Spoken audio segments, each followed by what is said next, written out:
Step away from the vehicle. She is with me voluntarily. I need you to understand that. This body cam footage shows Jacob Wilhoit moments before his arrest on the shoulder of Interstate 40. His entire world is about to come crashing down, and the woman zip-tied in the back of his van is the only reason it does. The woman in that van was reported kidnapped. We've had a missing person since yesterday. She is not kidnapped. I am protecting her. She asked me to do this. She was zip-tied and duct taped, we know. That was for her safety. You don't understand what these people were going to do to her. I am the only reason. It would all come down to a yellow sticky note. 6 words written in pencil, folded once, and slid across a gas station counter to a stranger she had never met before. By the time that stranger finished reading it, the man in this footage had less than 60 minutes of freedom left. The investigation that ended on milepost 116 of Interstate 40 had not been running for years.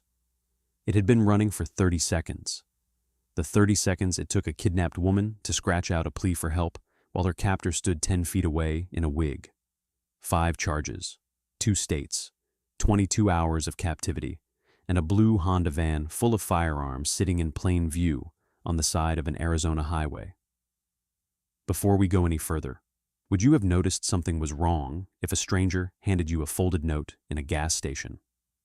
Drop a comment and let me know what you would have done. And if you're not subscribed yet, this is the channel where we cover the cases that almost slipped through the cracks. Hit that button and stay with me. Jacob Daniel Wilhoit was born on March 14, 1982, in Mesa, Arizona, the second of 3 children to a middle-class family in a stucco-walled tract home off Brown Road. His father, Daniel Wilhoit, worked 31 years as a heating and cooling technician for a regional HVAC company. His mother, Carolyn, taught 3rd grade at a public elementary school 3 miles from the house. Jacob's older sister, Rebecca, would go on to become a registered nurse. His younger brother, Aaron, would become a high school football coach and athletic director. By every available account, Jacob's childhood was unremarkable. Family vacations to San Diego in a tan minivan. Saturday morning cartoons with cereal eaten on the carpet in front of a wood-paneled television set.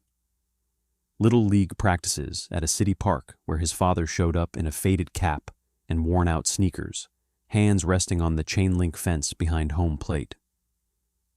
Teachers described him in elementary school report cards as bright but easily distracted. A 2nd grade evaluation noted he was kind to other students and showed strong creative imagination. That imagination would, decades later, become the architecture of a delusion no one in his family saw coming. He attended Westwood High School in Mesa from 1996 to 2000. He played 1 season of junior varsity football before quitting to focus on what his yearbook described as computers and writing. Friends from that era remember him as quiet, sometimes funny, and prone to long monologues about books and movies that no one else in the room had read. He graduated in the middle of his class with a 2.9 grade point average and no clear plan for what came next. After high school, Jacob enrolled at Mesa Community College and took classes part-time for 3 semesters before dropping out. He took a job at a chain bookstore in a Tempe shopping center, working the customer service desk and the cash registers. He earned $8.50 an hour. Co-workers from that period, interviewed years later by detectives, described him as polite, introverted, and the kind of guy who never made eye contact for very long, but always remembered your name. For most of his 20s, Jacob drifted between retail and warehouse jobs. He worked at a Best Buy in Chandler. He worked the overnight shift at a UPS distribution center near Sky Harbor. He worked a year and a half as a leasing assistant at an apartment complex in Glendale. None of the jobs lasted more than 2 years. None of them ended with anything remotely like a scandal. He simply moved on. At 26, he was briefly engaged to a woman he had met at the bookstore. The relationship lasted 18 months. Friends remember him during that period as the happiest he had ever been. When the engagement ended, quietly, by mutual agreement, according to the woman's later statements, something in him shifted. He moved out of the apartment they had shared in Tempe and into a small studio above a detached garage owned by his parents. He stopped going to family dinners on Sundays. He stopped picking up calls from his brother. By his early 30s, Jacob had retreated almost entirely into his own apartment and the inside of his own head. He spent hours every day reading conspiracy forums online. First the standard rotation of pages about chemtrails and the Federal Reserve, then deeper material. Pages about secret government surveillance programs. Pages about predator networks operating out of legitimate businesses. Pages that purported to explain why ordinary people were being targeted by shadow agencies for reasons no one could ever fully articulate. His family noticed the change. His mother, Carolyn, told investigators in a recorded statement that she had asked him in 2016 if he wanted to talk to someone professional. Jacob had laughed at her, not cruelly, just dismissively, the way a person laughs when someone has misunderstood the conversation entirely. He took a job in 2018 as a delivery driver for an independent courier company that subcontracted runs to medical labs and small businesses across the Phoenix metro area. He drove a route that ran through Tempe, Mesa, Chandler, and Gilbert. The route paid $18 an hour with no benefits. Co-workers at the dispatch office described him in retrospect as weirdly quiet but reliable. He showed up on time. He completed his runs. He kept his vehicle clean.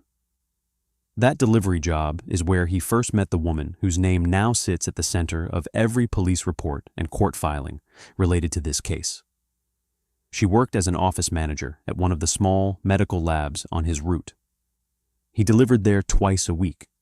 Their interactions, according to her, were limited to 3 or 4 sentences at a time. Sign here, see you Thursday, have a good weekend. By her account, she barely registered him as a person at all. By her account, that did not stop him from registering her. The system Jacob Wilhoit eventually exploited was not a piece of technology. It was something more fundamental than that. It was the assumption, built into every single rideshare app on every single phone in America, that the car pulling up to the curb is the car the passenger ordered.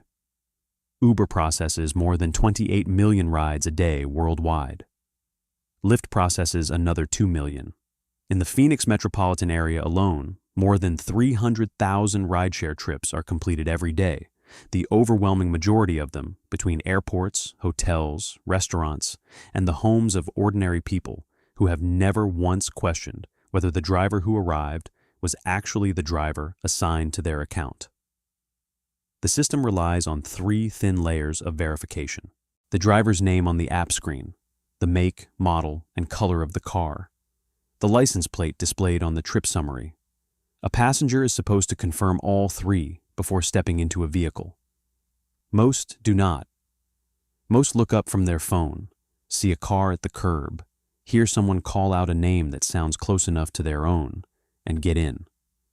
The second system in this case, the one that should have stopped Jacob Wilhoit long before that morning in August, was the civil restraining order. The victim, whose identity has been protected throughout these proceedings, had filed for and received a temporary order of protection against him in early 2023. The order specifically named Wilhoit. It specifically prohibited contact, approach, or surveillance. It was filed in Maricopa County Superior Court and entered into the statewide protective order registry. A restraining order is supposed to function as a tripwire. The moment the named subject violates the terms, by appearing at the protected person's home, by sending a text message, by following her car, local law enforcement is supposed to be notified, the violation logged, and the consequences escalated. That is the system on paper. In practice, it is something else. Restraining order violations in Maricopa County in 2022 totaled over 14,000 reported incidents. Of those, fewer than 900 resulted in arrest. The rest were classified as documented and added to a file. The protected person was told to call again if it happened a second time, and a third, and a fourth. The victim in this case had called more than once.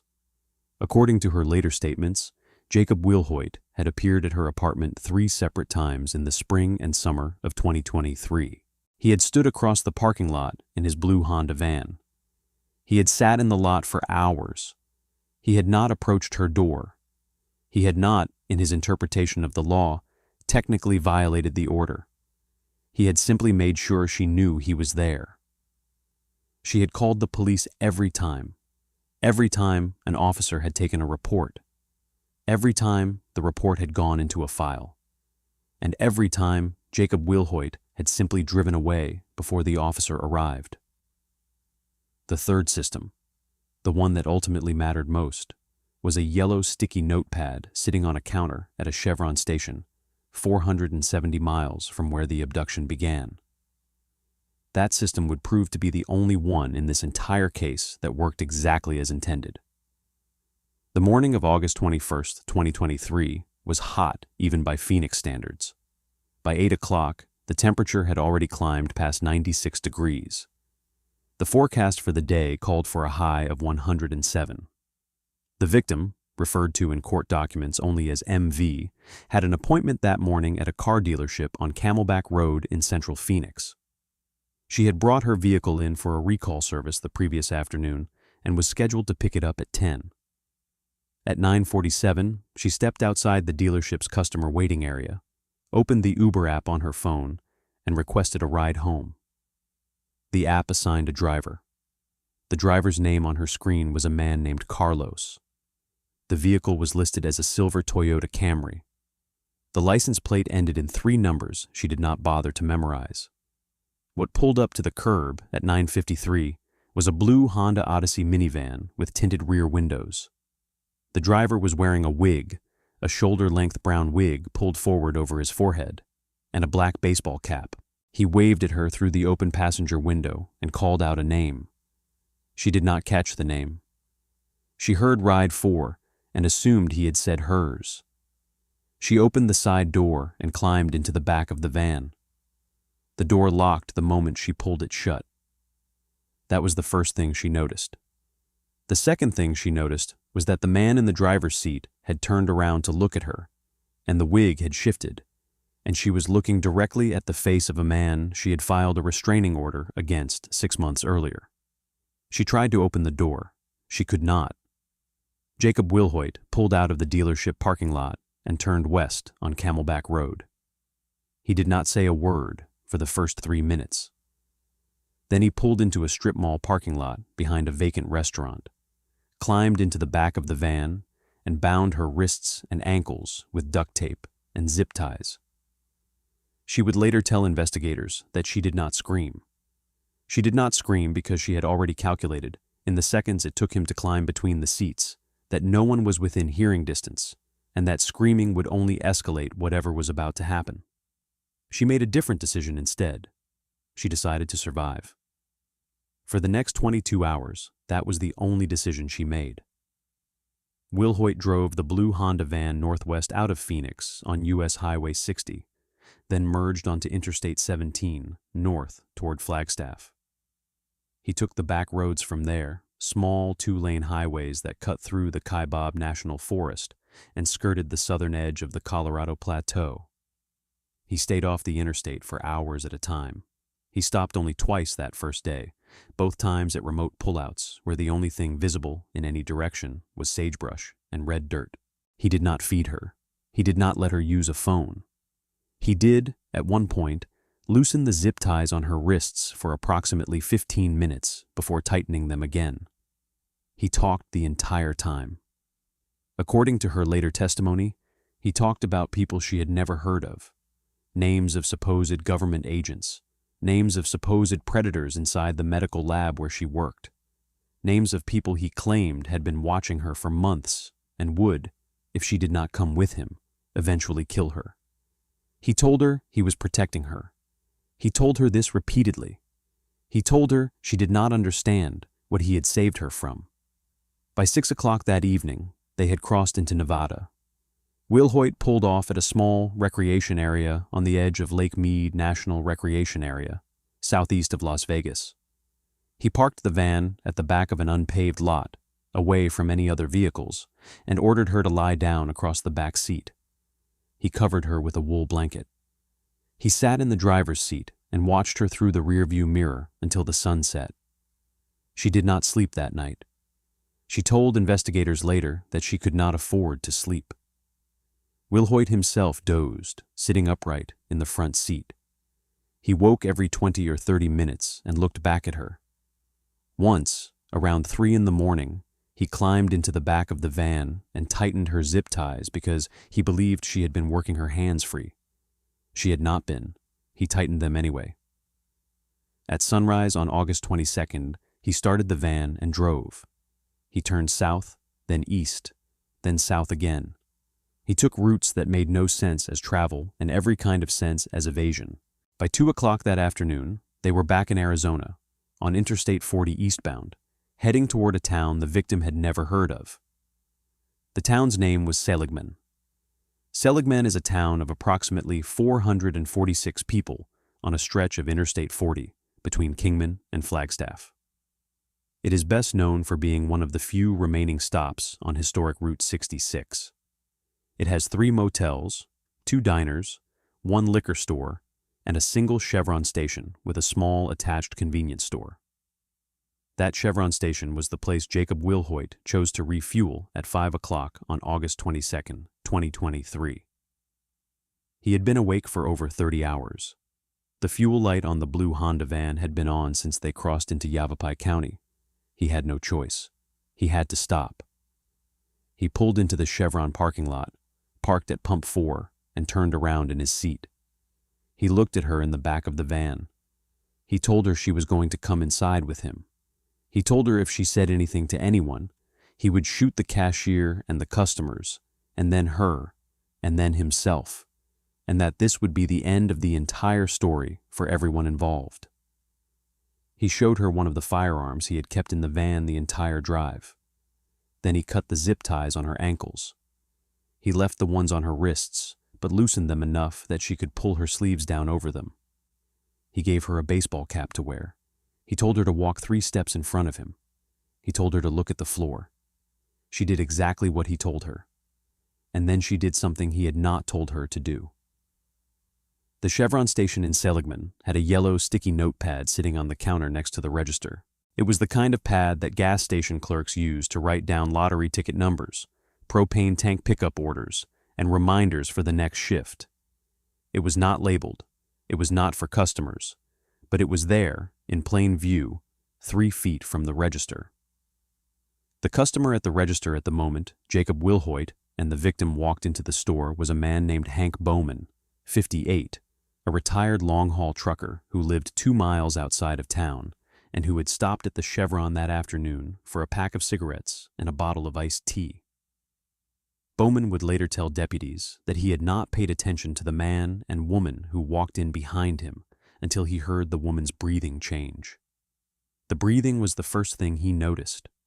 It was shallow and fast, and not the breathing of a person who had just gotten out of a parked car. He turned his head, casually, and looked at her. She was small, dark-haired, wearing a baseball cap pulled low. The man behind her was tall, wearing what Bowman immediately recognized as a wig. Bowman had 3 sisters. He knew what a wig looked like. He did not say anything. He paid for his cigarettes. He stepped to the side of the counter as if he were looking through a rack of road maps near the door. And he watched. The man at the register paid for $40 of fuel and a bottle of water. The woman behind him said nothing. As the man counted out cash, the woman's right hand drifted, slowly, toward the yellow sticky notepad on the counter. Her left hand, which she had been keeping in her sleeve, came out for just long enough to grab a pen. She wrote 6 words. She wrote them while the cashier was making change. She wrote them while Jacob Wilhoit was looking down at his wallet. She wrote them in a hand that was shaking so badly that the deputies who later collected the note as evidence had difficulty reading 2 of the letters. The note read, "Help. Call 911. Blue Honda van." Below that, in the same shaking hand, she wrote her first name. She wrote a phone number. She wrote 2 words, Kingman and Las Vegas. She folded the note in half. She palmed it. And as Jacob Wilhoit took the receipt and turned toward the door, she pivoted past Hank Bowman and pressed the folded note into his hand. She did not look at him. She did not say a word. She walked out of the Chevron station 3 steps in front of Jacob Wilhoit, exactly the way he had told her to walk. Hank Bowman stood at the magazine rack with a folded yellow sticky note in his right hand and his car keys in his left for approximately 11 seconds. He later told deputies that he was certain that if he opened the note in the store, the man with the wig would see him do it. He waited. He watched the blue Honda van pull out of the parking lot. He watched it merge onto the on-ramp for Interstate 40 westbound. And then he opened the note. He read it twice. He read it a third time. He walked outside, climbed into his pickup truck, and called 911 from the cab before he had even closed the door. The 911 dispatcher who took Hank Bowman's call was a woman named Lorraine Fowler, working the day shift at the Yavapai County Sheriff's Communications Center. She listened to him read the note out loud. She asked him for the name written on the bottom. She typed that name into her dispatch terminal. The name matched a missing persons report that had been filed at 6:12 that same morning by the victim's mother in Phoenix. The mother had named one person of interest in that report. The name was Jacob Wilhoit. The match took fewer than 90 seconds to make. Lorraine Fowler radioed an alert to every Arizona Department of Public Safety Patrol unit on the Interstate 40 corridor between Williams and Kingman. The alert went out at 5:14 in the afternoon. It contained a vehicle description, a direction of travel, a license plate that the sheriff's office had pulled from prior restraining order filings, and a single line in capital letters at the bottom. Subject armed, victim in vehicle. DPS Trooper Brent Halloway was eastbound on Interstate 40 near milepost 122 when the call came over the radio. He was 8 minutes from the most likely interception point. He flipped his lights, crossed the median, and accelerated west. 2 additional DPS units, one northbound from Kingman and one southbound from Ash Fork, were dispatched to back him up. At 5:41, Trooper Halloway spotted a blue Honda Odyssey minivan with the matching plate traveling westbound at approximately 78 miles per hour, just past milepost 116. He paced the vehicle for 90 seconds while the second DPS unit caught up behind him. Then he activated his lights. The blue Honda van slowed. It did not stop immediately. It drifted across the right lane, onto the shoulder, then back onto the highway, then onto the shoulder again.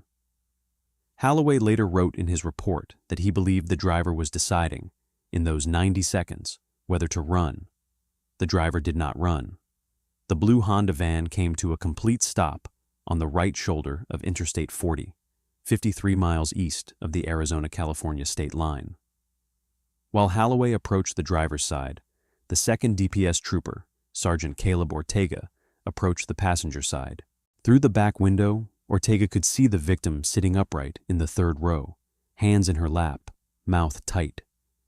He could also see, on the front passenger seat in plain view, a black handgun resting on top of a folded jacket. On the floorboard behind the passenger seat, partially visible, was the stock of what would later be identified as a semi-automatic rifle. The traffic stop became a felony stop in under 90 seconds. Halloway ordered Wilhoit to exit the vehicle with his hands raised. Wilhoit complied. He was wearing the brown wig. He was wearing the black baseball cap. He looked, according to Halloway's report, calm and confused, as if he had been pulled over for speeding. Wilhoit was placed in handcuffs at the rear of the van and seated on the asphalt of the shoulder. The victim was extracted through the side door by Sergeant Ortega. She was found to have zip ties on both wrists, partially loosened, with the shoulder of her shirt pulled down over them. She was uninjured. She was, in the words of the responding deputies, remarkably composed. The search of the blue Honda van that followed produced an inventory that ran 4 pages in the eventual police report. Investigators recovered 4 firearms, 2 handguns, the semi-automatic rifle, and a shotgun stored under the third-row bench seat. They recovered 2 boxes of ammunition. They recovered duct tape, a roll of zip ties, a second wig, and a notebook with the victim's home address and work schedule written across multiple pages. They also recovered a cell phone in the center console. The phone contained more than 300 photographs of the victim, taken from a distance over a period of at least 7 months. They were taken outside her apartment. They were taken in the parking lot of her workplace. They were taken at a grocery store she frequented. The earliest photograph in the file was dated January 11th, 2023, 6 weeks before she had filed for the restraining order. In the same phone, investigators found a text exchange dated August 19th, 2023, between Wilhoit and an unknown number. The number had been listed under the contact name Self. The texts read like a conversation Wilhoit was having with himself. At 2:14 in the morning, he wrote, "It has to be Monday. The agents are coming for her by Wednesday." 2 minutes later, "She doesn't know. She can't know yet." 3 minutes after that, "I am the only one who can protect her. The lab is part of it." And finally, at 2:24, "Lake Mead first. Then we go where they cannot follow." The smoking gun in this case was not a single piece of evidence. It was the convergence of two: a folded yellow sticky note recovered from a retired trucker's pickup truck, and a cell phone full of photographs that proved Jacob Wilhoit had been planning what he eventually did for at least 7 months. Stories like this one almost don't make it to the news. The only reason this case had a happy ending is that one person at a gas station counter trusted her instincts, and one stranger in a pickup truck believed what he was reading. Subscribe to the channel if you want to see more cases like this one, the ones where the system almost failed, and the only thing that saved someone was a quick decision by an ordinary person. The interview with Jacob Wilhoit took place at the Yavapai County Sheriff's substation in Seligman, approximately 3 hours after the traffic stop. He had been transported there by Trooper Holloway. He had been booked, photographed, and offered water. He had declined the water. He had asked twice whether the woman was safe. The deputies had told him twice that she was.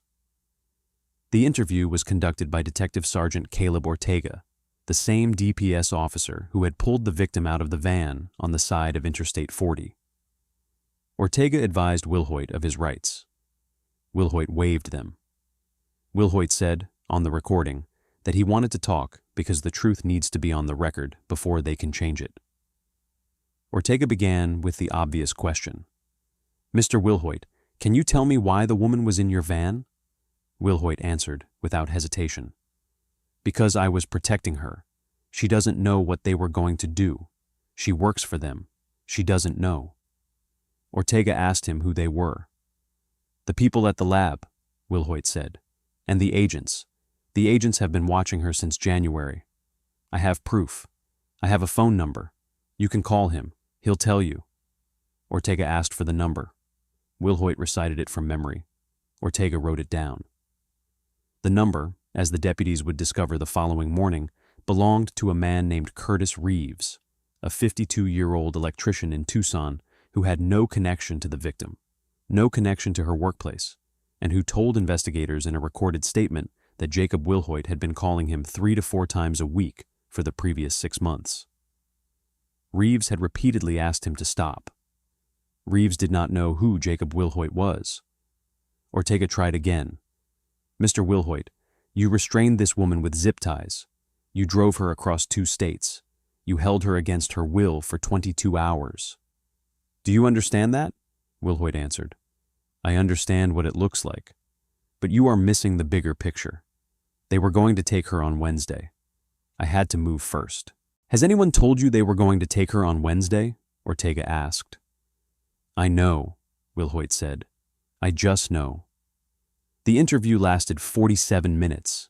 For most of those 47 minutes, Jacob Wilhoit talked about a conspiracy that did not exist, involving people who did not know him, organized by agencies that had no record of the victim, against a target who had been a stranger to him 3 years earlier. He never raised his voice. He never became aggressive. He never expressed regret. At the 43rd minute, Detective Ortega asked him a single direct question. "Mr. Wilhoit, do you understand that this woman had a restraining order against you?" Wilhoit answered, "Yes, she had to. They told her to." Those were the last words Jacob Wilhoit spoke on the record before he was transported to Yavapai County Jail and booked on the charges that would carry him through the next 18 months of court proceedings. Jacob Wilhoit was indicted by a Yavapai County grand jury on September 14, 2023. The indictment ran 12 pages. It charged him with 5 felony counts: kidnapping under Arizona Revised Statutes, Section 13-11304, a Class 2 felony, unlawful imprisonment under Section 13-1303, a Class 6 felony, aggravated assault under Section 13-1204, a Class 3 felony, threatening and intimidating under Section 13-1202, a Class 1 misdemeanor enhanced to a Class 6 felony due to the use of a deadly weapon, and harassment under Section 13-2921. The kidnapping charge alone, under Arizona law, carried a presumptive sentence of 10.5 years and a maximum of 21 years. Combined with the aggravated assault and the firearms enhancements, the maximum exposure for Wilhoit at the time of indictment was over 40 years in the Arizona Department of Corrections. The prosecution was led by Yavapai County Deputy Attorney Jennifer Mott, an 18-year veteran of the office who had handled 3 previous interstate kidnapping cases. The defense was assigned to David Crowley, a court-appointed attorney with the Yavapai County Public Defender's Office. Crowley filed an early motion for a competency evaluation under Arizona Rule of Criminal Procedure 11. The Rule 11 evaluation took 4 months. 2 state-appointed psychologists examined Wilhoit at the Yavapai County Jail. Both concluded that he suffered from a delusional disorder, persecutory subtype, but that he was competent to stand trial. He understood the charges against him. He understood the role of the judge, the prosecutor, and his attorney. He simply did not believe he had done anything wrong. The plea agreement was finalized on April 18, 2024. Under the agreement, Wilhoit pleaded guilty to the kidnapping count and the aggravated assault count. The remaining 3 charges were dismissed. In exchange, the state agreed to a stipulated sentencing range of 15 to 22 years in the Arizona Department of Corrections. The sentencing hearing was held on June 11, 2024, before the Honorable Patricia Linden in Yavapai County Superior Court. The victim attended the hearing in person. She read a victim impact statement that ran 4 single-spaced pages. In her statement, she told the court that she had not slept through the night since the morning of August 21, 2023. She told the court that she had moved out of the apartment Wilhoit had photographed and into a unit in a building she would not name on the record. She told the court that she had quit the job at the medical lab. She told the court that the smell of duct tape, any duct tape, on any package, in any room, could still send her into a panic attack that lasted upwards of an hour. "I do not know," she said in her statement, "whether the man who did this to me is sick, or whether he is evil, or whether he is both. What I know is that for 22 hours I was certain I was going to die in the back of a van 400 miles from anyone who knew my name. I know that the only reason I did not die that day is that a stranger in a Chevron station looked at me long enough to see what was happening. I know that for the rest of my life, every gas station I walk into, every Uber I call, every blue minivan I see in a parking lot, I will be back inside those 22 hours. He took those hours from me. He cannot give them back." Judge Linden's sentencing remarks ran nearly 6 minutes on the record. She addressed Wilhoit directly. "Mr. Wilhoit, the evidence in this case is not in dispute. You purchased a wig. You stalked this woman for at least 7 months. You took photographs of her outside her home and her workplace. You impersonated a rideshare driver. You restrained her with duct tape and zip ties. You drove her across 2 states with 4 loaded firearms in your vehicle. You held her against her will for 22 hours. This was not impulsive. This was not a crime of passion. This was a plan that you executed over the course of more than half a year. Whatever you believed you were saving her from, what you actually did was take from her something that the law cannot fully restore. This court will impose the maximum sentence available under your plea agreement." Wilhoit was sentenced to 22 years in the Arizona Department of Corrections, with credit for 293 days of pretrial detention. He was further ordered to register as a violent offender upon any future release, and was prohibited from any contact with the victim, her family, or any current or former co-workers for the remainder of his natural life. He was transported on June 24, 2024, to the Arizona State Prison Complex in Florence, where he was assigned to a medium security unit and placed on a mental health watch protocol. His earliest possible release date is calculated at March 2043. He will be 61 years old. The blue Honda Odyssey was forfeited to the state and destroyed. The 4 firearms were destroyed.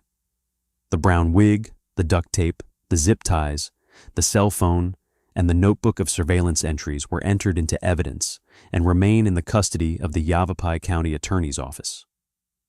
The yellow sticky note, the one folded twice and pressed into the hand of a retired trucker at a gas station counter on the afternoon of August 22, 2023, was photographed by the sheriff's office and released to the public the following week. The original is held in a sealed evidence envelope. 6 words in pencil on yellow paper.